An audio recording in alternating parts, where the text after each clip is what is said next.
ડભોઈ કુંડેલાના મૂળજીભાઈ સોમાભાઈ વસાવા આપ ફોર્મ પરત ખેંચ્યું। લીંગાસ્થળીના દક્ષેશભાઈ ચંદુભાઈ રાઠોડ કોંગ્રેસ ઉમેદવાર ફોર્મ પરત ખેંચતા થઈ માથાકૂટ। ડભોઈ તાલુકા પંચાયત ખાતે કોંગ્રેસ તાલુકા પ્રમુખ સુધીર બારોટ અને ધારાસભ્ય શૈલેષ મહેતા સાથે ઝપાઝપી કોંગ્રેસ કાર્યકરો અને ભાજપ કાર્યકરો વચ્ચે ભારે છૂટા હાથની મારામારીના દ્રશ્યો। ડભોઈ તાલુકા પંચાયતની 20 બેઠક પર માટે 54 ફોર્મ ભરાયા હતા, જે પૈકી 2 ફોર્મ પરત ખેંચવાના સમયે મોટી બબાલ પોલીસ વચ્ચે પડી મામલો થાળે પાડ્યો। હાલ સુધી પોલીસ કોઈની અટકાયત નથી કરી। બહારથી પોલીસ કાફલો બોલાવવાની ફરજ પડી। તાલુકા પંચાયતમાં પોલીસની ચુસ્ત બંદોબસ્ત ગોઠવી દેવામાં આવ્યો હતો।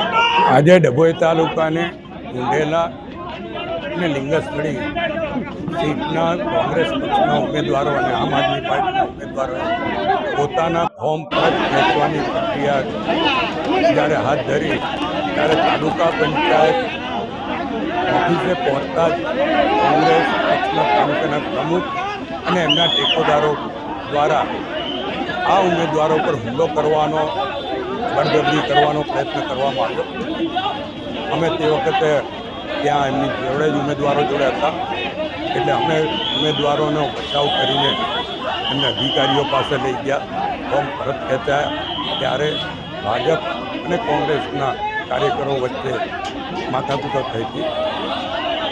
આમાં કોંગ્રેસ પક્ષ જે રીતે કોંગ્રેસના ઉમેદવારો પરત ખેંચી રહ્યા છે, કારણ કે આ વખતે કોંગ્રેસને ઉમેદવારો નહોતા મળતા, ત્યારે એ લોકોએ બળજબરીથી કેટલાક ફોર્મ ભરાયા હતા અને ઉમેદવારો જ્યારે એને ફોર્મ પરત ખેંચતા હોય ત્યારે હતાશામાં આવેલા કોંગ્રેસના આગેવાનોએ આ કૃત્ય કર્યું હતું અને ત્યારે ફોર્મ પરત ખેંચીને બહાર આવ્યા ત્યારે પણ એ લોકો દ્વારા ઉમેદવારો પર હુમલો કરવાનો પ્રયત્ન કર્યો, ભાજપના કાર્યકરો પર હુમલો કરવાના પ્રયત્નો કર્યા।